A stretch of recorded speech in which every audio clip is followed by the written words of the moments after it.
so much of my respect from people came from the fact that I was a banker, or I worked in I wore a nice suit, and I had to commute to Mayfair or Canary Wharf, and there was something so empty about it. Because after my mum died, I got this real sense of, well, she's not taking any of this with her, and I don't. Who am I doing this for? Because the thing with money is you will never have enough. You will always find someone who's got more than you. And so, and I remember, I bought a house when I was 18 with my dad to help my family. We'd lived in rented accommodation from pretty much the moment I was born because my family struggled for money so much. So when I came into a bit of money, I helped my dad buy a house. I paid a mortgage. Throughout the time I was a banker and working in the city, I was just chasing my own tail, no matter how much money I earned, just trying to keep the family afloat. And there was just this moment where I thought, I can't do this, and comedy makes me happy. And my dad, he wanted to be a cricketer, and he couldn't because he was giving up so much for his family. He had to work. So I kind of felt like I owed it to not just myself, but my dad as well, to just give it a go. And now, Shaz, to be honest, I have more money than I had when I was in the city. I'm far more financially comfortable. I don't think about money at all in the way that I used to in my 20s and early 30s, where I'd check my bank account every day to make sure I could meet my payments. There was something incredibly liberating about not feeling like I owed anyone anything. I didn't need to be at the wedding and for aunties to be impressed by me and the job that I did. Now, when I say I'm a comedian, their brain just goes completely explodes. They have no understanding of how this can be feasible.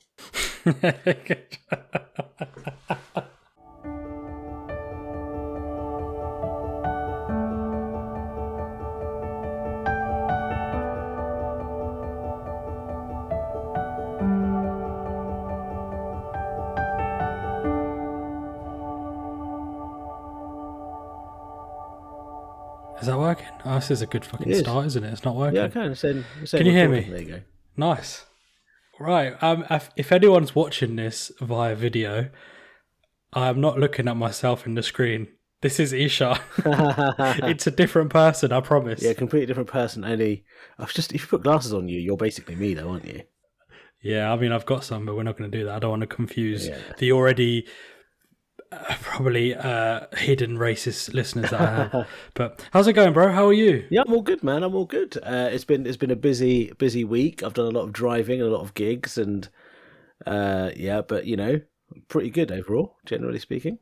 Yeah, I mean, it's an honour to have you on. I've been trying to get you on for so long, but you're a busy man. If no one's seen you on socials, they're probably living under a rock because you're everywhere right now. I don't know whether it's because we've been interacting that you're appearing more on my feed, but I think genuinely you're just everywhere I look at the moment. Well, I mean, it's nice of you to say. I'm going to say this because we follow each other, because just before I started doing this pod, I was kind of having an existential crisis about how little I do online, and how I need to do some more stuff. So it's heartening for me to hear that you think that the thing is, I am everywhere. I am trying to gig everywhere at the moment, and that presents its own challenges. But yeah, it's nice to know that people are noticing.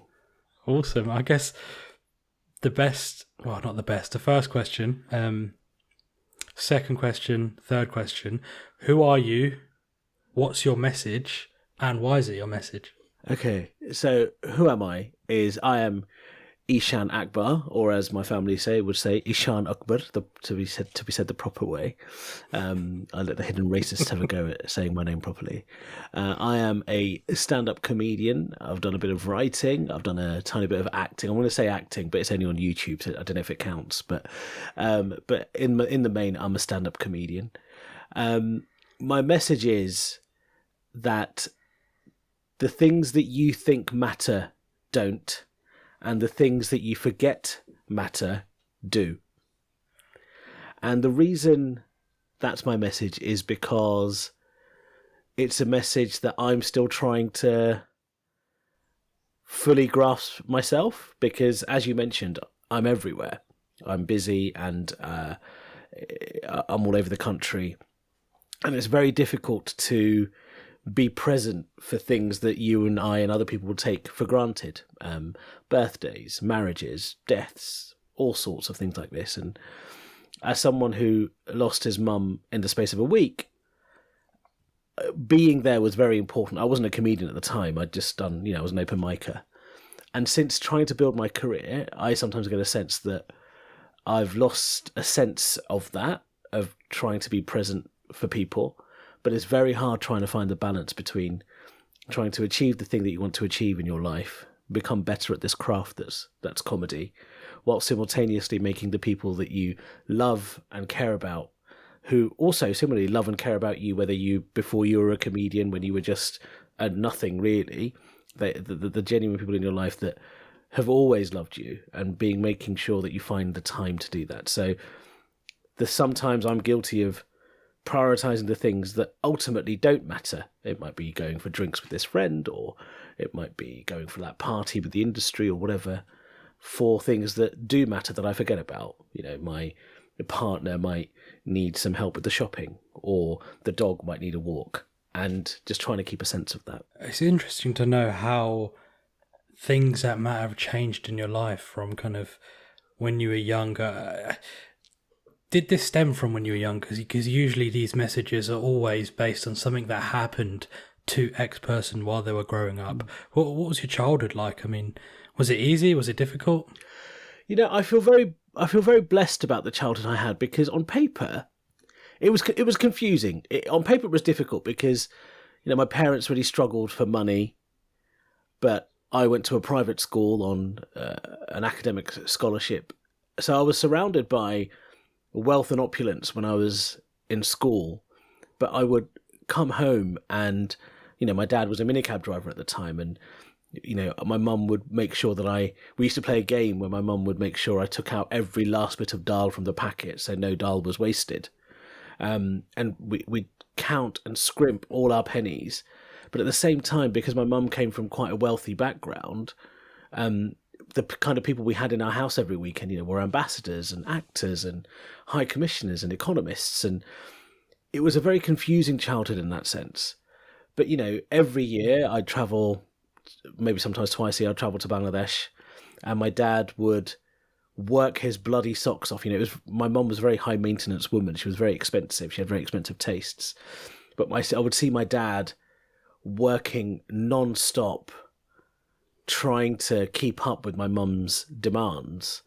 And, this makes my mum sound entirely horrible, but I think for her, the driver was to give me the life that she was accustomed to, which was wealth and opulence and all this stuff. And so this message of trying to be there for the things that matter, I've never seen a man work as hard as my dad does. My dad still works. He's in his 60s as a paramedic, and he is notorious in the London ambulance service for doing more overtime than anybody else in the service, because he just loves working. It's all he knows, from the age of 15. But I see him, and I also realise that for all the big moments in my life, he was there.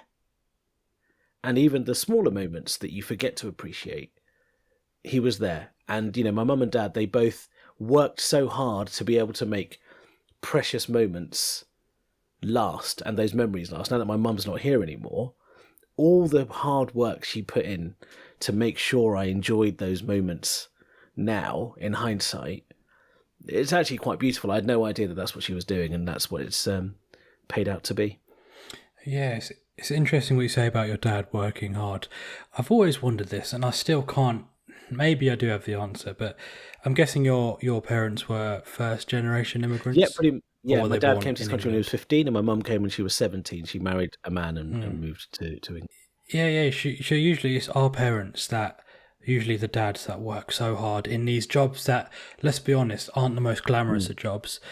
But when it comes to our generation, it's just that I refuse to do a job that I hate. Yeah. I refuse to do a job in which the environment is not perfect for me. Do you think it's that need for a better life and that desire for a better life that just keeps these first generation parents doing whatever needs to be done so their children can have a better life? What do you think the main difference is? I think there's a good question. Hassan Minhaj once talked about this, I think, on a special of his, which was the audacity of equality. Our parents worked so hard to give us the audaciousness to believe that we can make those choices where we can choose to do jobs that make us happy.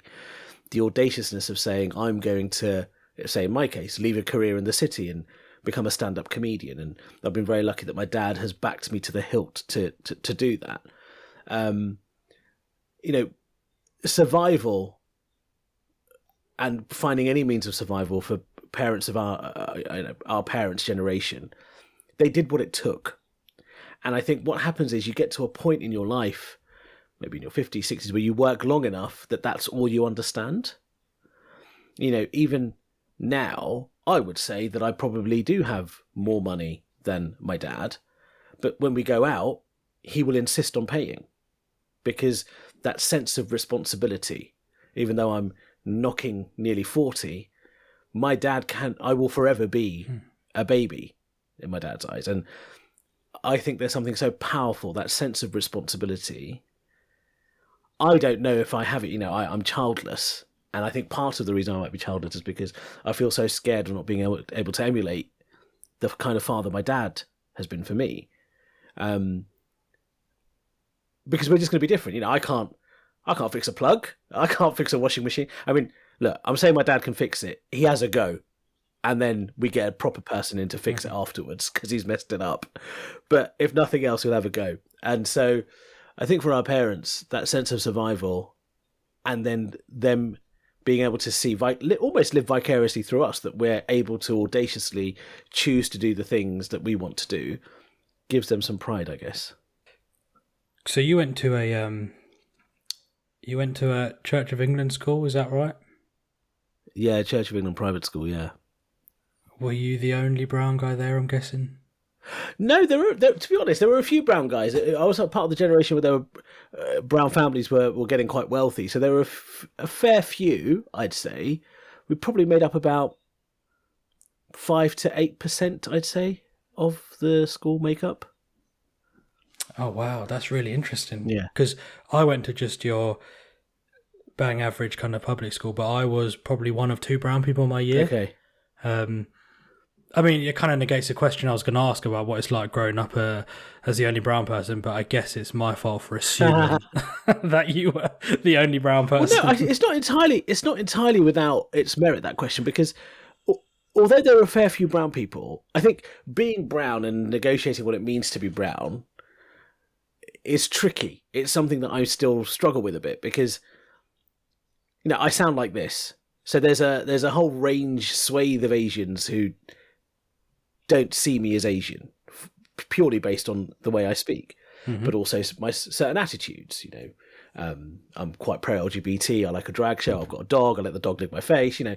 There are things that they would describe as being quote unquote white behaviours, and so they would not see me as part of their community. But by the same token, when I was at school, I was the Bollywood dancing, Nusrat Fateh Ali Khan singing, eating with my rice with my fingers. I was that dude. And even to this day, I am so desi, much more desi than anyone else, any other brown kid in my school at that time. So they would see me as fresh off the boat, freshie. I'd get called freshie all the time, whilst other Asians outside would be like coconut. So being brown in that environment presented its own challenges, and it's also extended into, say, as a comedian now, where I'm a bit of an anomaly for so much of the industry because they don't quite know where to place me.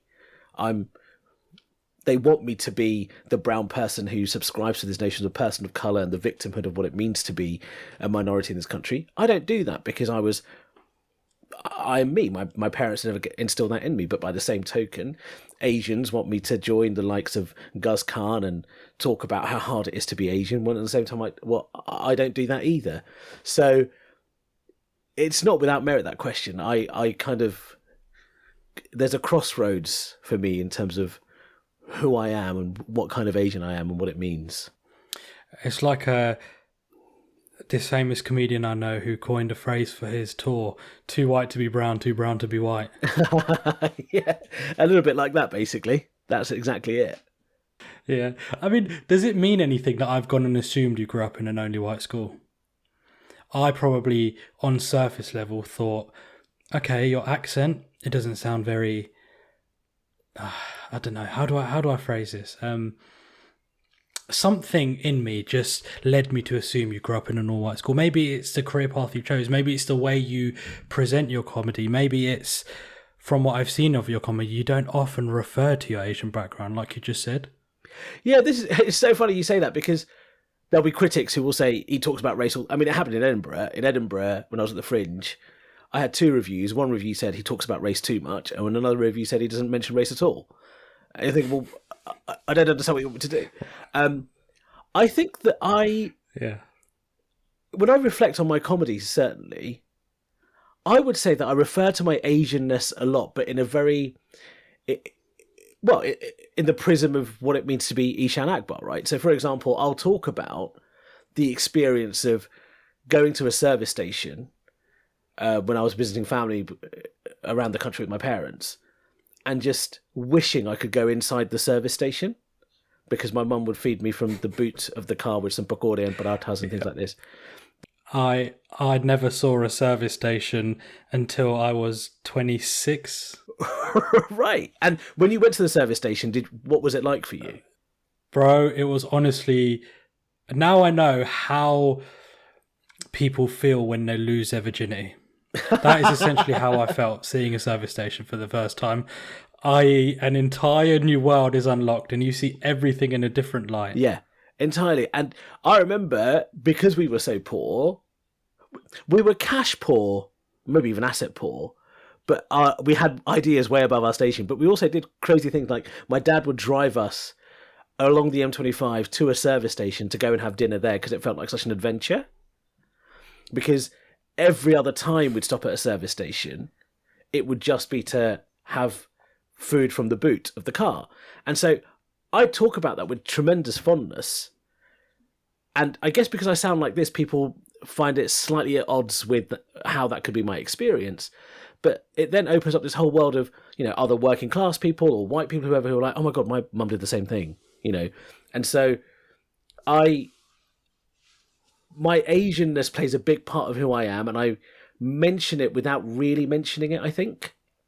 And so, yeah, I think that still remains a mystery. But it's no surprise to me that you thought I was probably more surrounded by white people based on what you see. And that's what people do, right? They have perceptions about the person that they're speaking to. It's interesting because I told you I was the only one of 2, maybe 3 brown people in school. No, there was a 4th guy, but he was Sri Lankan, so I didn't really class him as it's quite funny, because when you're young and you see a brown person, you're like, oh my God, a brown person. Yeah. I bet he knows all about roti. I bet he knows all about Star Plus. Yeah. I bet he knows Urdu, because you're just young and you're ignorant. Yeah. And you go up to him and just like, no, I'm Sri Lankan. I don't know any of those things. Yeah. So I don't count him. But my experiences were very much kind of, I was very, let's say, I was easy to make fun of in school. I was fat, I had a monobrow, I was brown, the only brown kid. I had a beard, year 6. So my only way to kind of gain the trust and the admiration and the validation of everyone was through humour. And you kind of invite in this token Asian humour to the point where you make so much fun of yourself where you stop being offended. And so as I grew to like 17, 18 and people started making jokes about me being Asian that really should have been offensive, they weren't offensive at all because I'd been so numb to it. And then naturally now when I've kind of started, like I told you, that I've started writing my own material and kind of diving into the world of stand-up, naturally my material goes back to my experiences, which were being the only brown guy in a whole town. So you have kind of jokes in there about how you have an uncle and an auntie that you see where you shouldn't, and you've forever known them as the auntie that you saw in that place. And there's always that tension there of like, okay, he saw me in a nightclub, that's a nightclub auntie, and then it kind of goes on. So yeah, it's interesting. It looks like you've just stayed true to your upbringing rather than trying to force through these Asian jokes. Yeah, absolutely. And it's taken me a long time to feel comfortable in my authenticity, because not too dissimilar to you, I got bullied tremendously at school, and I was very much an outcast, and there was this kind of preemptive humor that I used to use. I used to make jokes about me being fat, make jokes about me being Asian, and everything. And you're right, you get to a point where you kind of don't find it offensive. But also, I think I was very lucky because no one took the piss out of me as much as my mum did. And so there was pretty much nothing anyone could say that could hurt me because my mum had covered pretty much every possible angle, including, wanting to abort me as a teenager, So because I had this at home, no one could say anything. And also, I just grew up with this sense of I never really ever got offended by anything because I remember when I was in primary school, I got called skid mark and all sorts of other racist terms. And I'd go home and tell my parents, and both of them unanimously would say, so, just be better than them. Just be better than them. They're going to be racist, they're stupid. Whatever, be better than them. And I used to, and that helped me so much. I remember I did a lot of tour support for a guy called Lee Hurst, who was fairly well known in the 90s, but recently has become a bit of a right-wing mouthpiece and does quite pro-Britain First and pro-EDL stuff. And that experience wrote one of my opening gags where I'd go on stage and say, listen, I give you a pass to be as racist as you want to me. If some of you want to hit me, you can. If you want to call me the P word, you can. If you want to sling shit at me, do it. I don't mind, because I can probably buy everything you own. And you saw the audience just crack up. And I probably couldn't, but it was the attitude that came from my parents that fed into my comedy. And so that's now reflected in a lot of the jokes I write, where it's cheeky, it pushes the boundaries a bit, but it just tries to stay true to the fact that my parents were very chilled out about this stuff. Although that said, my dad used to be in a gang and he used to find racist white people and beat them up, but we can talk about that another time.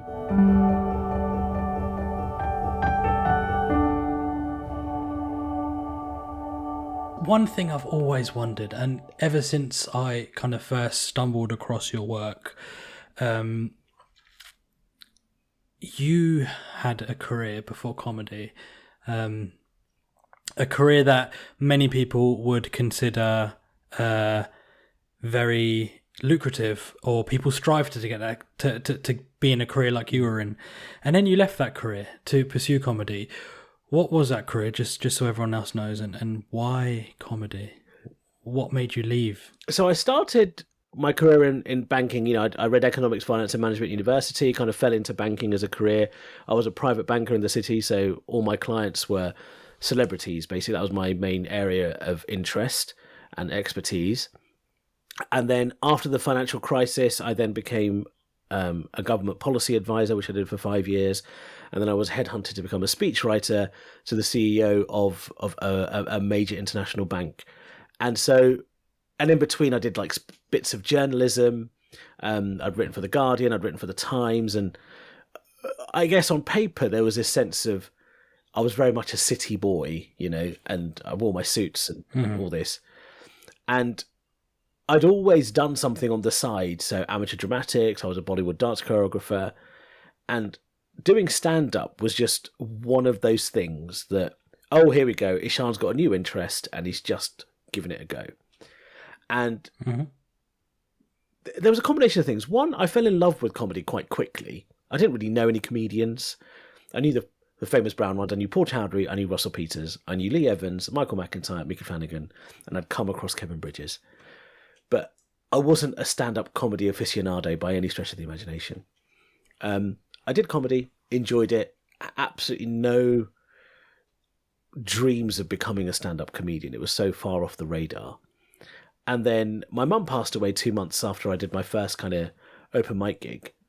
And that was, it sounds so cliche now, but that was quite a seminal moment because I kind of thought to myself, I asked myself whether or not I was happy working in the city. And Asian aunties actually helped me answer that question a lot, because so much of my respect from people came from the fact that I was a banker, or I worked in I wore a nice suit, and I had to commute to Mayfair or Canary Wharf. And there was something so empty about it. Because after my mum died, I got this real sense of, well, she's not taking any of this with her. And I don't, who am I doing this for? Because the thing with money is you will never have enough. You will always find someone who's got more than you. And so, and I remember, I bought a house when I was 18 with my dad to help my family. We'd lived in rented accommodation from pretty much the moment I was born because my family struggled for money so much. So when I came into a bit of money, I helped my dad buy a house. I paid a mortgage. Throughout the time I was a banker and working in the city, I was just chasing my own tail, no matter how much money I earned, just trying to keep the family afloat. And there was just this moment where I thought, I can't do this, and comedy makes me happy. And my dad, he wanted to be a cricketer, and he couldn't because he was giving up so much for his family. He had to work. So I kind of felt like I owed it to not just myself, but my dad as well, to just give it a go.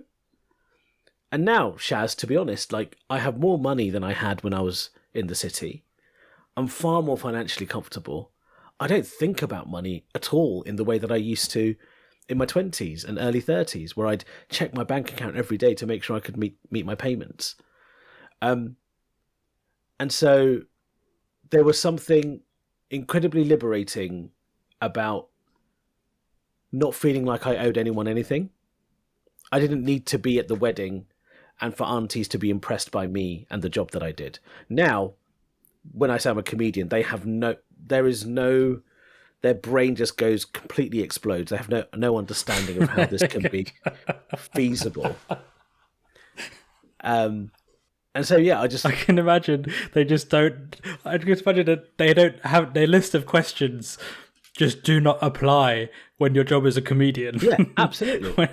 And it took me a long time to get to that point. And look, it's not for everybody. But what I will say to anybody listening to this episode is, no matter what that thing is that you think is weird, but you absolutely love, just invest time in it. You don't have to become a millionaire because of it, but invest time in that thing.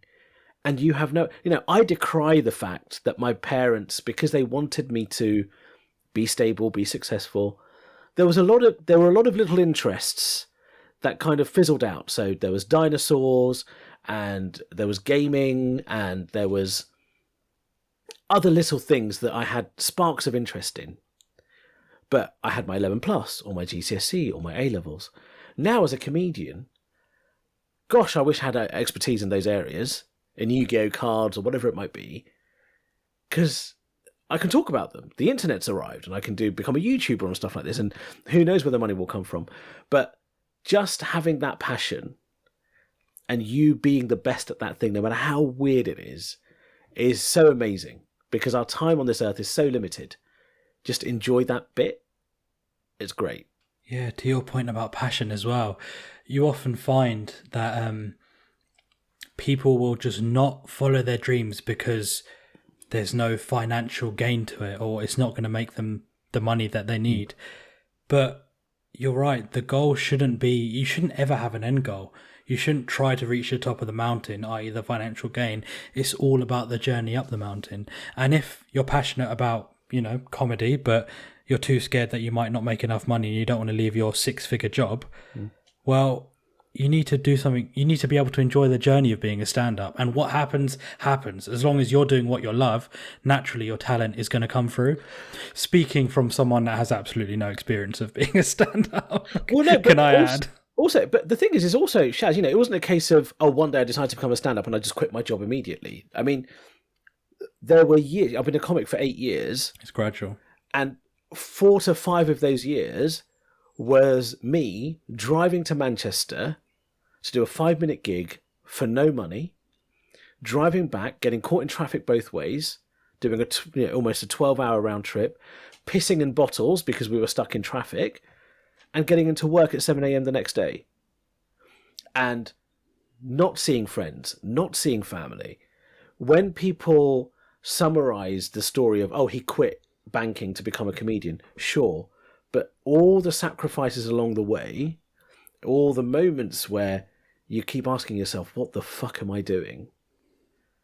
that had to happen for me to be able to sit here and talk to you and say, I am just a comedian now.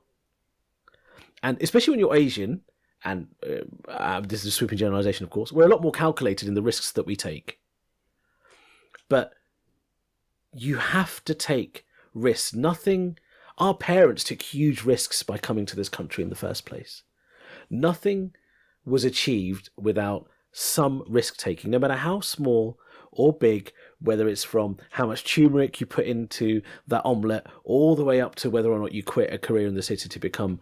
You need to take a bit of a risk, and risk is what makes, and those people who take risks give us things like flight and comedy and whatever it might be. So that was important to me that I did that. Yeah, and to my point, there's absolutely no way you would have done those 10-hour round trips to Manchester if you didn't enjoy the journey of being a comedian. Because I'm only going to go ahead and assume you don't have a goal, you just enjoy what you're doing and you're enjoying the journey and you want it to go on as long as it can go on. Absolutely 100% nailed. People ask me what my targets are. I don't. Really, fundamentally, the main targets are, I want to be able to take my dad to Pakistan, which I could probably do now, and make sure my brother's okay. All my motivations for why I do, well, not why I do comedy, but all my motivations tend to be based on the people I love and what I want to do for them, right? In terms of comedy itself, if you've ever seen me or heard me on a podcast, I just love having a good time. That is literally the end of it. Does this thing make me happy to do? Like, this is, quite a serious podcast, but I'm really enjoying myself, and that is the thing that gives me the energy to carry on. So the things that I've got, I never set Mock the Week or QI as a target or any of the TV I've done or the podcast. They happened as an outcome of me just enjoying myself. It's a bit like if you eat healthier, suddenly you feel stronger. That may not have been your aim, but you suddenly feel stronger. You feel more alert. Suddenly your wife has better orgasms. But you weren't thinking about this. You were just, I just want to eat more vegetables. Yeah, no, you're completely right. Losing weight, right? By May, I want to lose 5 pounds. What happens in May? You're probably still not happy. You want to lose another 5, another 5. Or if your goal is, I just want to eat better and enjoy my life, by May, you've lost more weight than you ever could have, but you feel better because your goal was to feel better. Exactly. And I often use the analogy of a bus. Is sometimes you have an end destination, but there's 4 or 5 different bus routes you can take. Now, some of those bus routes are through heavy traffic on the main roads, and it's fucking disgusting. Or you can take a scenic bus route that takes much longer, but you're just less stressed by the end of it. And so you can still have the end goal, but choose the bus that you go on. And although my end goal has nothing really to do with comedy, the bus journey I've chosen, I'm just enjoying it, and I just want to enjoy every single moment. Because there is nothing more sad than... I'm really lucky my dad isn't one of these people, but I know uncles and I know aunties who, as they approach their deathbed, you can see the unhappiness. They're just like, I worked so hard and there was no joy in I did not do the things I wanted to do. And I don't want that to happen to me. I want to be able to sit on my deathbed and say, I had a fucking great time, man. That was fun. Eshaan, if you were still in banking, what would you be like now? If I was talking to you and you were still doing your old job, what kind of Eshaan would be sat in front of me? I'd probably be... You'd definitely be a suit wanker. I'd be a suit wanker for sure. I wasn't supposed to swear on this podcast either. Now I've got to put E rating on. I'm just... You've ruined... Right, carry on. Hey, I'm having a nice time. That's the main thing. I would... I don't think I'd be as interesting. Well, that's not true. I mean, to be honest, my personality's always been like this. Like, a common complaint I used to get in my reviews was that you're quite distracting. Like, you try and have a nice time. I always try to have a nice time. But I don't think I would have anything interesting to tell you. I don't think I'd be fairly comfortable, and I would look enviously on at people who had built the life that they wanted, doing the things that made them happy. Because I know that I would have got and I did for a period, got my social cachet and my self-confidence from the compliments I received from people saying, "Oh my God, you've got such a lovely high-flying job," or, all this. And what's also interesting is when people are able to frame who you are, they then get their own prejudices and targets on you. So, I have got a good job. Oh, what car do you drive? When are you going to get married? Where do you live? They want to make sure that you fit those answers. Now I'm a comedian. No other questions apply because they don't know. The only question they can ask me is, how do you earn money? Well, I mean, I do, but if you don't understand, that's fine, And so that's been quite liberating that I don't have to answer those questions. It's almost as if, their perceptions of you become the way that you seek validation from them, because you expect them to think you have a nice car, and next thing you know, you need a nice car, and then you fall into this loop of lifestyle inflation where you constantly need that car to impress Uncle Amjad or whoever it is, and it's then hard to escape. You can't suddenly. I know you did, but imagine at 40 when you've been caught in that cycle to then quit and want to become a ballet dancer. You can't, absolutely, because your validation points are in the wrong place. Exactly that.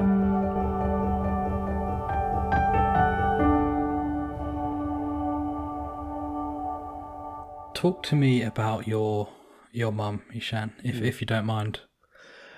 So my mum was a hugely influential person in my life, of course, and I think a lot of people would, when they talk about their mothers, particularly if they had a good relationship with them, would say she was the best cook, she was the loudest, she was everything, and my mum was everything to me, particularly because our relationship was weird and intense. My mum had a son from a previous marriage who's 7 years older than me, who my mum hadn't seen for 26 years, and we can talk about that another time. So when I was born, I filled the gap of that son who was missing and me.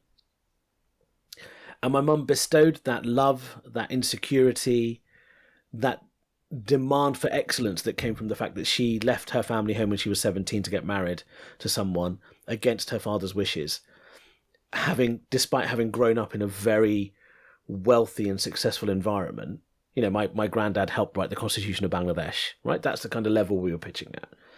So she was always chasing for me to achieve so that what she perceived to be her failure as a daughter was somehow recouped by her success as a mother.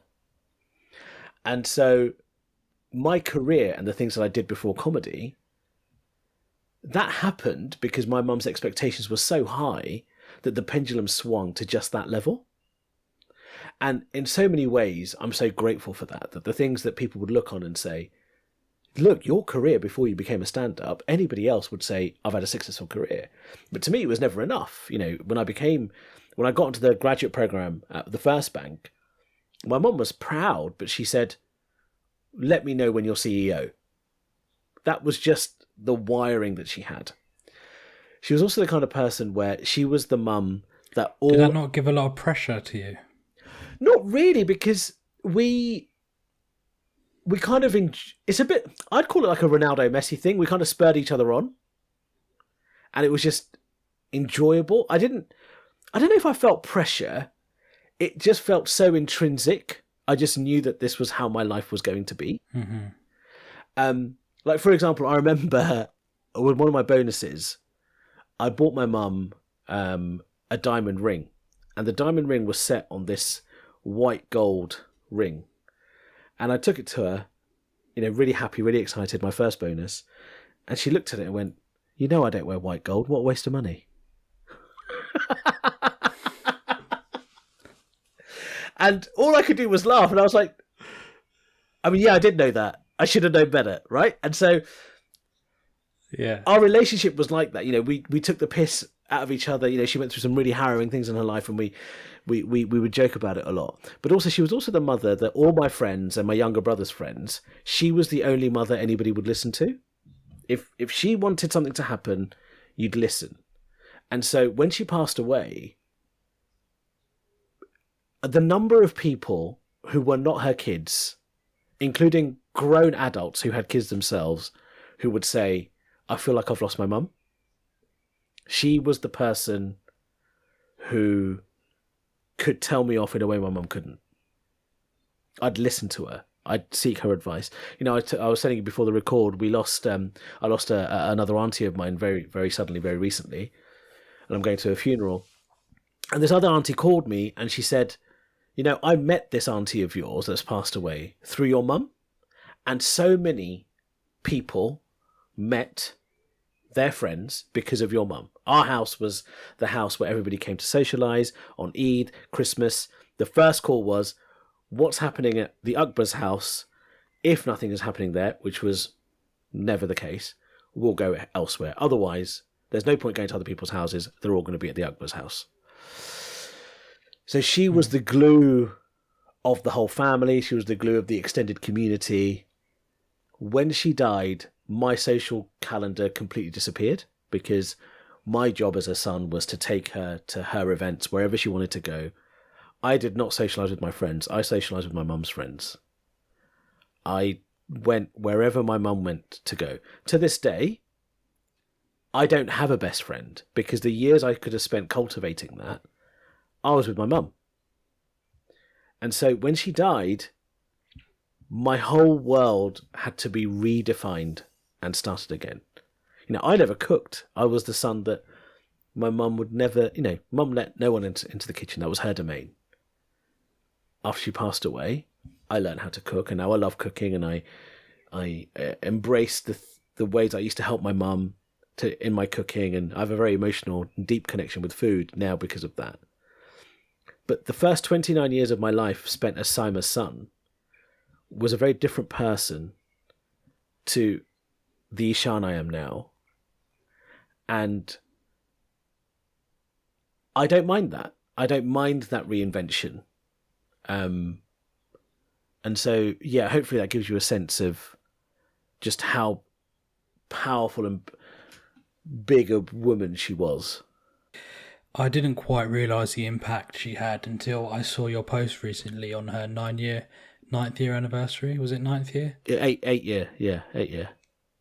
8 year, yeah. And I sent it to my wife, and I literally saw her tear up. And it's powerful stuff, man. I mean, 8 years. How do you still kind of not let yourself get overwhelmed with the grief that you're still feeling, but at the same time, I mean, are you still connected to her in some way? I mean, how's it like 8 years later? I'm talking from someone who hasn't lost someone close to me, so I've got no idea if I'm even asking the right questions. But I just want to help listeners that have gone through something similar, maybe sadly even more recently than yourself, for any sort of advice. My experience of it, I read something somewhere, I can't remember where now, I wish I could remember, but this really captured it for me. Grief never disappears, and the analogy I like using is you imagine a box, right? And in that box there's a red button, which is the pain button. And when grief happens, basically, and in this room, in this little box, there's loads of balloons, and all the balloons are all the various aspects of your life, and they increase and decrease in size depending on how big a role they play in your life at that time. At the moment my mum passed away, the grief balloon was bigger than any other balloon in that place. Bigger than my career, my friends, whatever it might be. Over time, that grief balloon necessarily has to get smaller because other balloons enter. It could be your family, you might have children, whatever. But that grief balloon never disappears. And these balloons bounce around this room, you know, which is your life, that encompasses your life. But every so often that grief balloon hits that button, and the pain you feel is exactly the same. It's as if it's just happened. And I cannot tell you the number of car journeys I've been on where I've been overcome with grief by listening to a song or seeing something or remembering something or a smell, and will just bawl my eyes out. And Andrew Garfield actually recently lost his mum, and he explained this beautifully. He said, when he cries now, it's all the love he couldn't give his mum. He of course he's crying that he misses her, but this is all the love within us that we have for a person that we wish we could give them. And so I was very lucky that had such an intensely close relationship with my mum that I told her I loved her pretty much every single day. There wasn't a day that went by that I didn't tell her that. So for anybody who's grieving, there's no right way, there's no wrong way. Grief is something that stays with you forever. You know, my mum, even until the day that she passed away, would cry like a baby about her mother passing away. And in truth, I do the same thing. I mean, there have been gigs where I've been backstage and the grief balloon has hit that button, and I'll be crying backstage. And just as I walk onto the stage, I wipe my eyes and do my set, you know. And so I don't think I don't want to get over it. Why would I want to get over how much I love this person?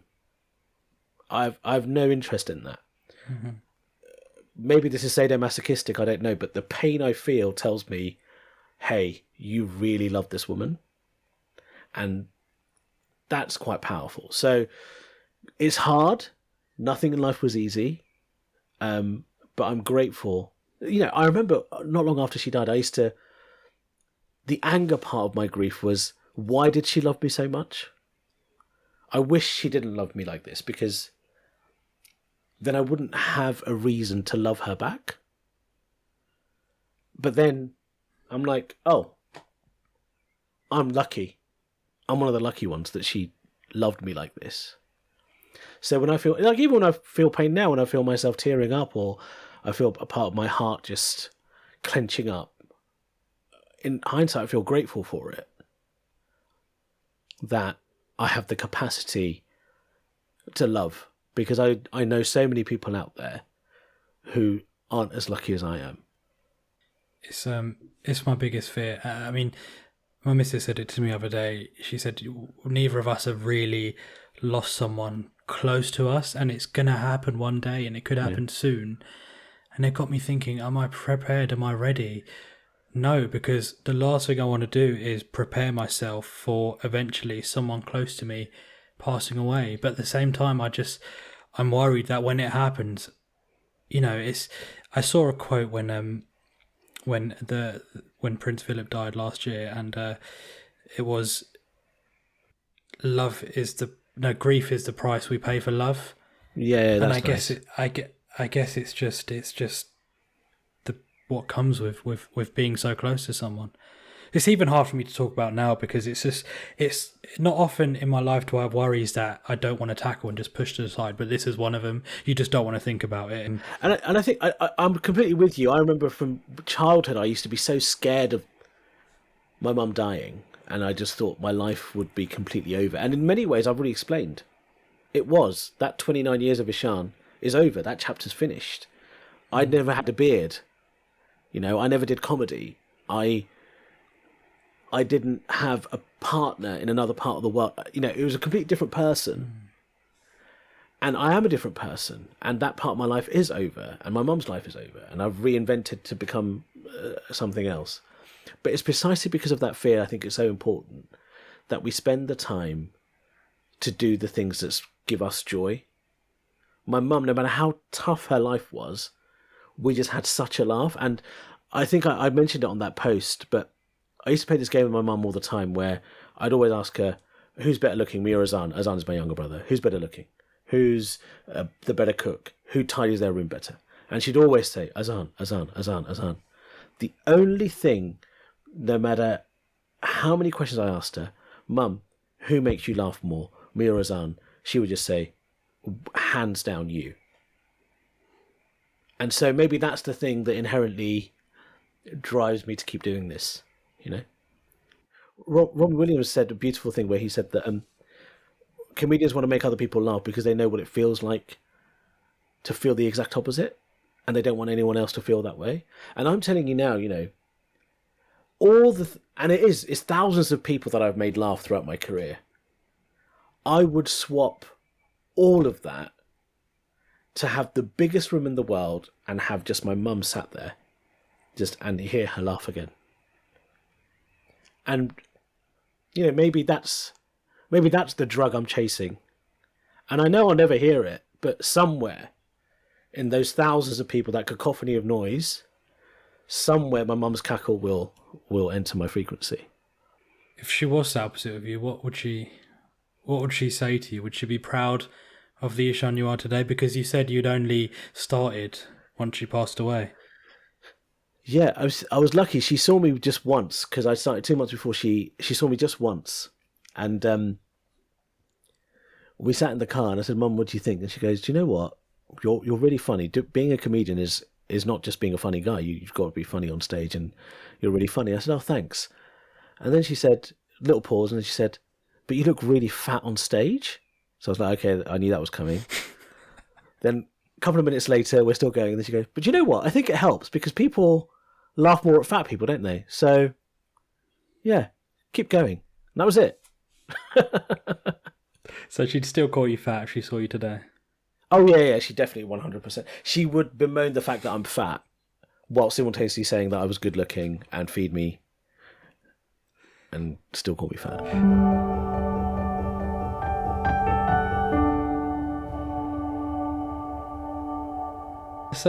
Let's tie it all the way back to your message right at the start. So yeah, how does everything you've told me today, right from chasing your passion, changing your life, the passing of your mother, how does it tie into your message? It ties into the message because I think one thing that's come up a lot is the importance of journeys and enjoying those journeys and understanding that there are roadblocks on that journey. And so I know that I've been on a journey with my grief, my life, my career, my comedy career. And so because it's such an important thing to me at the moment, me trying to find that balance of valuing the things that I forget are important and not placing value on the things that aren't. Already in comedy. So, for example, there was this... I think this story captures it. My agent got 2 tickets for me to go and watch Hamilton, the musical. And my closest friend from university, she and I hadn't seen each other for a good 2 years. And we were desperate to go and watch this and it be a moment. On the day, my agent calls me and he says, look, Eshaan, there's this Comedy Central are doing some recordings of 1-hour specials and they need someone to do the warm-up because the warm-up guy they had has pulled out. There's a fee. I think it'd be really good for you to go and do this. I know you've got these tickets, but I think this is important for your career. I was very young in comedy at the time. And of course, I chose to go and do the Comedy Central thing. And we didn't go and watch Hamilton. And my friend missed it. Did anything come of the Comedy Central thing? No. Nothing happened. I got my money. A few commissioners saw me. But those commissioners would have seen me anyway. At some point, as my career was going the right way. And that mistake, I do sometimes regret. And that's an example of my friend's experience of me was foregoing this moment to go and do something that ultimately didn't pay dividends. And the thing is we don't know the things that will directly pay dividends. We think that everything is A to B, but like I said with the bus route, there's loads of ways to get to this place. So I'm trying to work much harder at valuing the things that I forget are important. That includes, say, my health. Just this morning I had a meeting with a personal trainer because I realised that this is something I need to get on top of if I want to keep doing the things I want to do. So it's hard. It's very hard. But just take those moments, especially with parents, 5 minutes to say, how are you? What's making you happy? What's not making you happy? Oh, and hey, by the way, I love you. When the time comes, you will thank your lucky stars that you told them that. Wow. Oh, Christ, goosebumps. On a lighter note, Eshaan, where can people that For all my 3 listeners that I have to this podcast, if 2 of them haven't heard of you, where can they find you? Just go on social. I'm on eshaanakbar.com, but on social media I'm called Michael Packentire because I think that's really funny.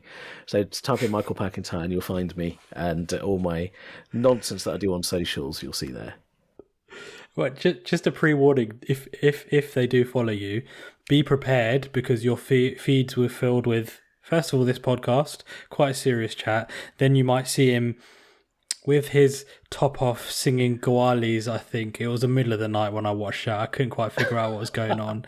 And then you're going to hear him talking about rape fetishes. And then you're going to hear him converting an entire room to Islam, which I think you're probably a record holder for the biggest mass conversion in the history of anything ever. There's range. If nothing else, there's range. Well, do you know what? You're enjoying it. You're enjoying it. Exactly. And that's all that matters, I'm right? enjoying myself. That's the main thing.